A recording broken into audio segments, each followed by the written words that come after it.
দুষ্কৃতীদের কাছ থেকে আগ্নেয়াস্ত্র সহ উদ্ধার করল এলাকার বাসিন্দারা। ঘটনাকে ঘিরে রীতিমতো চাঞ্চল্য ছড়িয়েছে এলাকায়। সন্দেশখালীর জেলিয়াখালীর পিয়ারাখালী ফেরিঘাট সংলগ্ন এলাকায় রাতে কয়েকজন দুষ্কৃতী বড় একটি বন্দুক নিয়ে এলাকায় ছিনতাই ও অসৎ কাজের উদ্দেশ্যে দাঁড়িয়েছিল। সেই সময় এলাকার মানুষেরা তাদের দেখতে পেয়ে তাদের তাড়া করে। বেশ কয়েকজনের মধ্যে এলাকার বাসিন্দারা অমিয় তরফদার ও গোলাম মোল্লা নামে দুই যুবককে চিনতে পারে। এলাকার বাসিন্দাদের দাবি, এই দুজন বাংলাদেশি। এরা প্রায় বছর 5 ধরে এলাকায় রয়েছে তৃণমূলের ছত্রছায়ায়। এলাকার বাসিন্দারা তাড়া করলে তাদের কাছে থাকা একটি বন্দুক ফেলে পালিয়ে যায়। এলাকার বাসিন্দারা সেই বন্দুকটিকে উদ্ধার করে ওই এলাকায় টহলদারি কেন্দ্রীয় বাহিনীর হাতে তুলে দেয়। অবিলম্বে দুষ্কৃতীদের গ্রেপ্তারের দাবি জানিয়েছেন এলাকার বাসিন্দারা।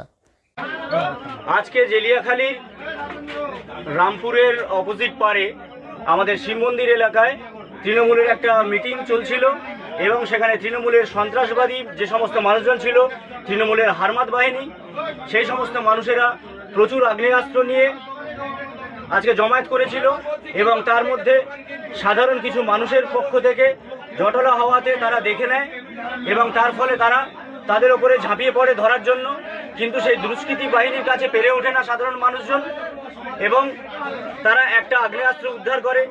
বহুদিন ধরে দেখা যাচ্ছে যে তৃণমূলের এই সমস্ত যে সন্ত্রাস বাহিনী আছে, হারমাত বাহিনী আছে, তারা প্রচুর আগ্নেয়াস্ত্র এবং গরু পাচার করে চলেছে, কোনোভাবে আটকানো যাচ্ছে না।